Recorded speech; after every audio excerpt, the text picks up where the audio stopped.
I loved the children's message today. I loved that. There's a whole process that congregations in our tradition have for calling pastors to serve. There's a series of conversations that take place to see if there's a chemistry, a sense of call that develops between a potential pastor and the people on the search committee. And everybody, they get to ask questions and get to know each other.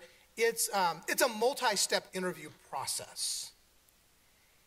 And back in the early 2000s, I visited with a search committee in rural North Dakota. If you don't, I grew up in North Dakota, and what you got to know about North Dakota is that the entire state has, well, at that time, actually fewer people than live in Johnson County. And when you take that whole state and you divide that up into the small number of 60 or so UCC churches, it's a really small people. And even though I had never been to this particular town, I knew kids from church camp who had grown up and gone to youth rallies, and kids I had grown up who grew up in this town. And I had really come to care for the search committee chair from this congregation. His name was Paul Buckhouse, and I'd gotten to know him in a series of conversations, and I cared about him. And so when he asked me to come and talk with their search committee, I went to meet with them. And it was an evening that I will not soon forget. Evidently, their previous pastor had a gambling problem. And they told me the story about how the church moderator had gotten a phone call from a casino about an hour away asking the moderator to drive over and pick up their intoxicated gambling pastor who had gambled all their money away. It was not a good situation. And one of the people on the search committee tried to explain it to me in this way. Well, I think our pastor may have had some Indian blood. Yeah.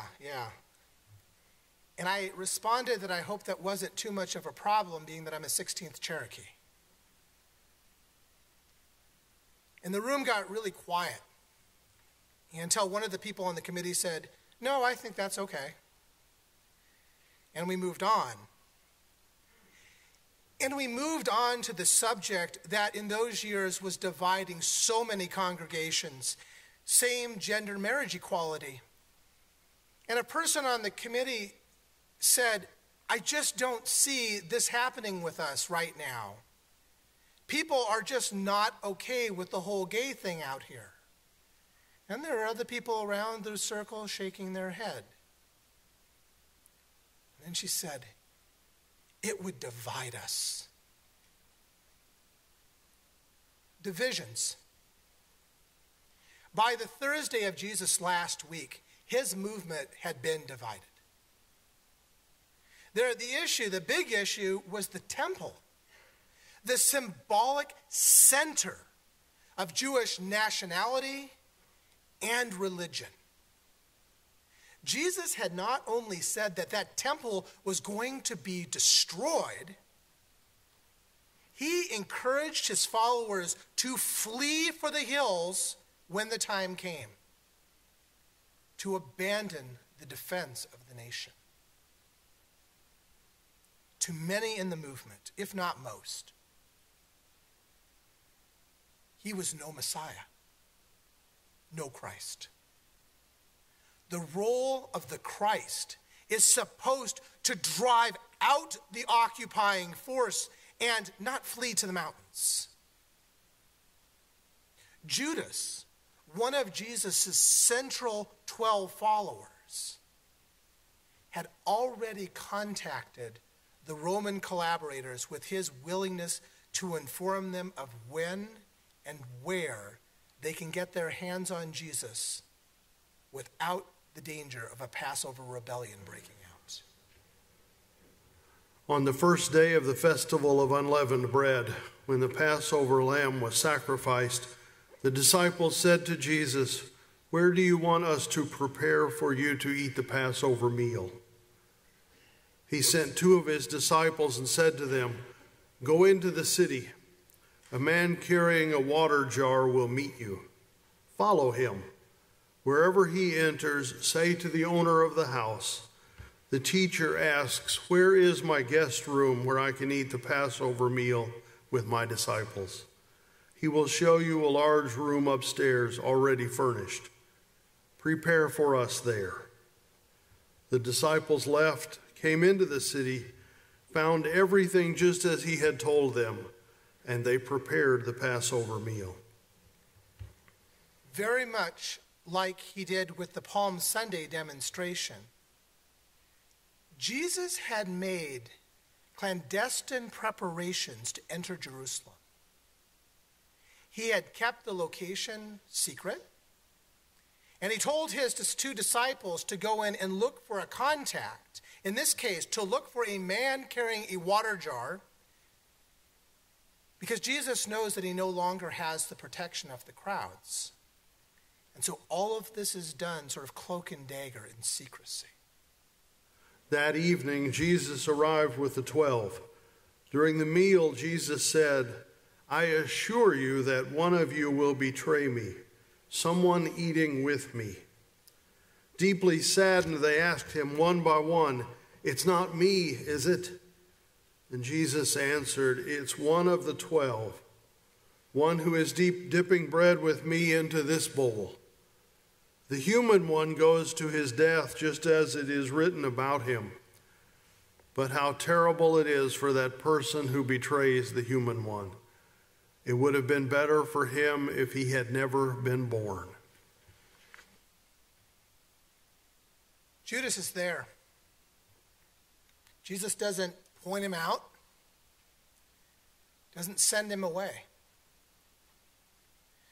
But get this. When Jesus speaks about his imminent betrayal, the disciples don't start pointing fingers at each other. They ask, "It's not me, is it?" Every one of them had thought about it. They'd all thought about getting out. They feel the Romans closing in, and they know the danger. They know what happens to people who cross Rome. They know that their movement, the crowds are divided, and their protection is gone. The noose is tightening. And so maybe it's only natural that they have all thought about a way to get out, to save themselves. And now, with all of this going on, they are at a very tense holiday meal together. Have you ever had one of those? Divisions. They're always with us. They were all around the Last Supper table. There were differences of opinion, prejudice, betrayal, fear, suspicion, all of it in the hearts of the people who were around that table. And they were certainly present that evening when I sat with that church search committee in North Dakota. And they're certainly present today.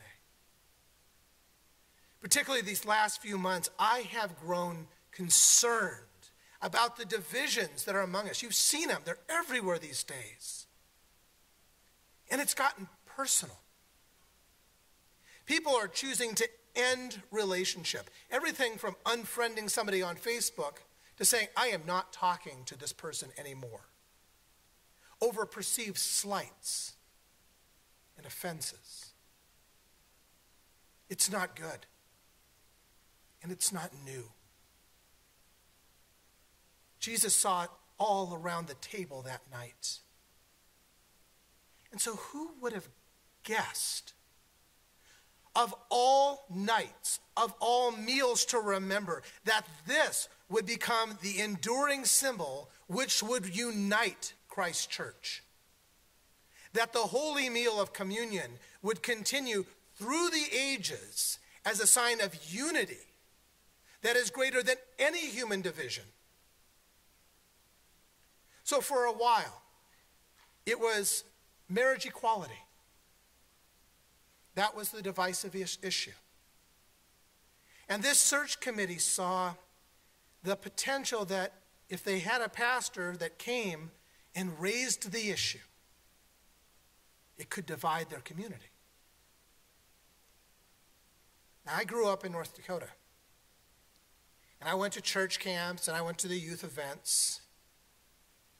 So I asked, what about Robin? I've known Robin since I was 11 years old.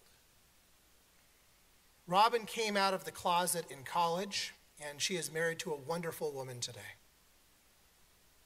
She grew up in this congregation. She grew up in this church family, and she went to all the same camps and all the same youth events that I did. Her parents still lived in town and were members of that congregation. And the response around the table was immediate. Everyone softened. And there were smiles. And someone said, "Oh, that's different. That's our Robin."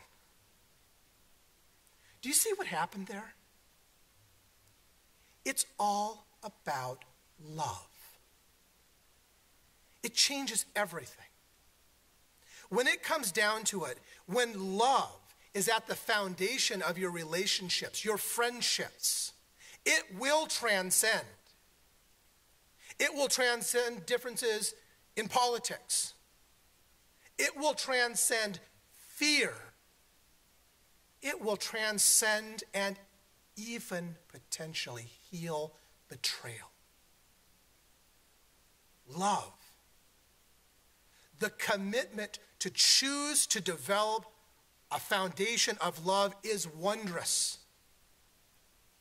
Those people, that congregation, they couldn't cast Robin out. Even though there was fear and division around same-gender marriage, they loved her. So love overcame fear and hate, like it always has.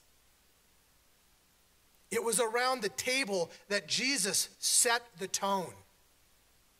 That when we bind ourselves, when we develop relationships with one another, where we choose to value justice and compassion and mercy for all people, nothing can separate us. When we choose love for God's sake, we find a grace and a unity that is greater than any political leaning, any nation, even family. It was the center of love that Jesus had built with those people around that table that made the Last Supper the enduring symbol that it is. It has the power to transcend the issues of any time by bringing us back together in a commitment to walk together in Christian love. I think the world needs more examples that this is even possible. This kind of commitment to unity. I don't know what the future is going to bring. I honestly have no idea. But I know this, that in times like this, we need people, communities of love which transcend and heal. And it doesn't mean that we'll all agree, but it means that the foundation, the value of love, is the foundation of our communion. And it is greater than any of the divisive issues of the world. It means staying at the table. And it is by this love that we will find and we will demonstrate hope for the world. hope for the common good and the cause of justice. We need this now. And so I invite you to this communion. I invite you to choose to commit and develop relationships of love, transcendent love. Because there is no one, absolutely no one, who is unwelcome in Christ's community of love. Not then and not now. So come as you are, broken and beautiful, righteous and wrong. Come and remember the truth that once was spoken.